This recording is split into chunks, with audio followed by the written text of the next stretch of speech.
This is Colin from watchoffthecuff.com, and I'm going to show you how to open a watch with a screwed case back. Today I'm going to use a Horotec Maxipress Deluxe watch case opener with dies.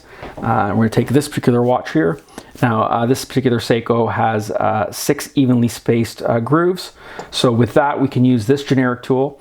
If the grooves are a different shape, these pieces actually are removable, and I have a number of alternates available, but here we'll just use the standard square type in there. So first of all, we'll place this tool into the Maxipress.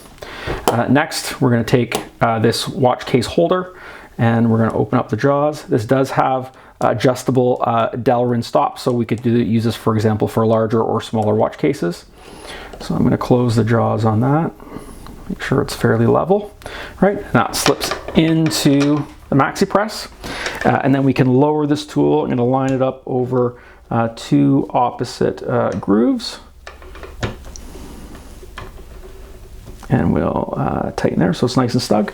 Now, if you're concerned because you have to maintain pressure on the way down as you open the watch case, you can use this adjusting nut here, and we can adjust a little bit of tension so we don't have to worry about slipping out of the grooves. And we can start, there we go, just open it up. And now they've got it open. We can open up everything, slide this back out, and we can open this the rest of the way, like screwing it by hand. And there we have it.